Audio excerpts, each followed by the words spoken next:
Hey guys, in this video, I wanted to talk about why does it take 30 days to close? I'll be talking about the home buying process and the timeline so you have a better understanding of what to expect going forward and why does it really take 30 days to close on a home purchase. So if this is something you're interested in, and further in the video, I'll break it down into 4 different elements for the 4 weeks because that's how long it takes to close.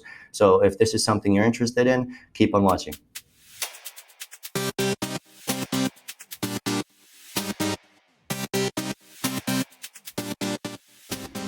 If we're meeting for the first time, my name is Peter Ariziak, and I help people successfully finance their dream home purchase all over Texas.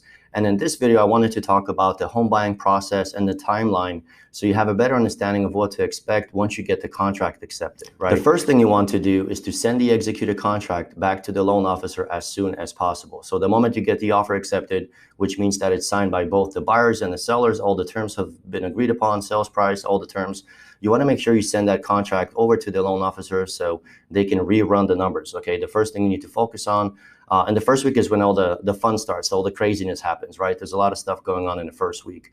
So basically, you want to make sure you get the interest rate locked in. Then you go into the processing stage. The first week I'll call the processing stage, okay? And you'll be getting a lot of items you need to e-sign and hand sign, and you'll be getting documents from the lender, from the real estate agent, from the title company, from the homeowner's insurance. It's going to be crazy. So hang in there. I always like to give a tip if you want to stay organized and set up some kind of folders on your computer and put home purchase and then do separate folders for mortgage, real estate, title, homeowner's insurance, other, and I'll even do maybe even homework, right? And do the same thing for your Outlook. If you have an email Outlook, do a folder and put the same thing, documents for the lender, for the real estate agent, title, and homeowner's insurance. It'll help you stay organized. But the first week is basically the processing stage. A lot of the third-party verifications are ordered, which means after you lock in the interest rate, you'll be signing some documents from the lender, and some need to be e-signed, some need to be hand-signed. Within the first couple of days, you need to send in the earnest money. So in Texas, you have basically a couple of days to get your earnest money to the seller, to the title company, option fee, and there's 4 things you'll be paying out of pocket initially as well. So it's earnest money, which is the deposit on the loan, which is usually around 1% of the sales price. The option fee, which may be $150, $250. The third thing you'll be ordering right in the beginning is the inspection. It's not something that is required to get financing, but it is highly, highly recommended. You always get an inspector, and your real estate agent will give you probably a good recommendation for an inspector. The fourth thing we need to order and pay initially is the appraisal. That's on the lending side. We need to have the appraisal ordered quickly because right now the turn times are about 2 weeks. And usually it takes about five days to 14 days. Okay, so it's usually between a week or 2 to get the appraisal back. So you want to get these ordered real quick.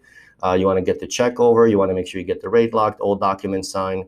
Any updated documents that might be sent to the lender, to the agent, you want to make sure you get that over to them as soon as possible as well. In the second week, I'll call this week the initial underwriting stage. Okay, basically your file should be submitted to the underwriter in the second week, and the underwriting turn times are usually around 48 to 72 hours within the first initial submission. So what does that mean? And who is the underwriter? The underwriter is the person who makes an approval and a decision on the loan, right? So you can really get 3 things from an underwriter. They can give you a conditional approval. That's what you're looking for. They can suspend the file if there's not enough information provided, or they can deny it. So we want to make sure we get the initial submission done as soon as possible because it usually takes about 2-3 days to hear back from the underwriter after they review everything and with the initial submission. And at that point, they'll give you a list of conditions of items needed.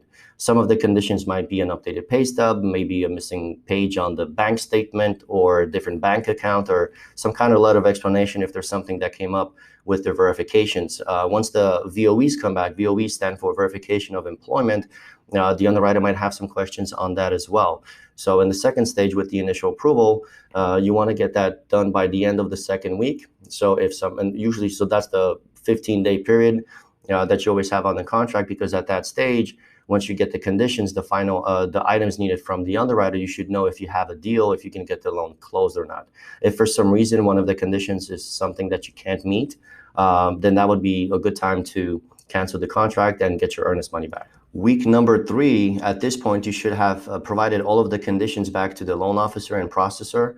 so they can resubmit the file back to the underwriter for a clear to close. The final approval, also known as the CTC, which is clear to close.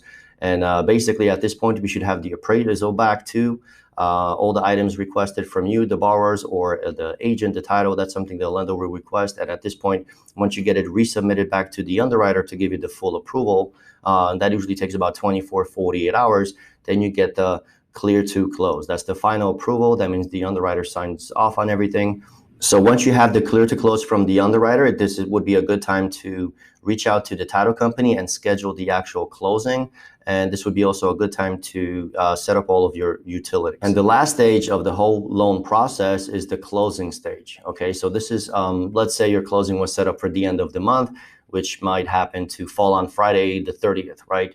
So if you're closing on Friday the 30th, the closing department should have received the file from the underwriter, let's say Monday morning that week. And at this point, the closer has time to go and reach out to the title company to verify all the final fees. And because we have something called the TRID rule, we have to send you and have a signed, e-signed, at least initial CD, initial closing disclosure from the borrower at least 3 business days prior to closing. So if you're closing on Friday the 30th, you will get a CD on Tuesday. And usually it goes out in the afternoon. So just make sure you check your emails. You have to accept it the same day before midnight. If for some reason there's a glitch or you signed it at 12:01 a.m. and it's Wednesday, you can't close that Friday. It'll be pushed out to the following Monday. You want to make sure you review the final CD with your loan officer compared to the initial loan estimate, the document that you received from the loan officer when you started the process, and make sure you compare the initial one to the final numbers. Make sure everything looks good. The closing itself usually takes about 45 minutes to 1 hour, and you usually sign right after the sellers. And once you sign, both parties signed, then it's official, the loan is funded, and you became a homeowner. Congratulations. If you're buying or refinancing anywhere in Texas, I'd love to help you. Give me a call. And if you want to watch other videos like this and learn more about the home buying process to make it easy, make sure you subscribe, and I'll see you in the next video. Thank you for watching.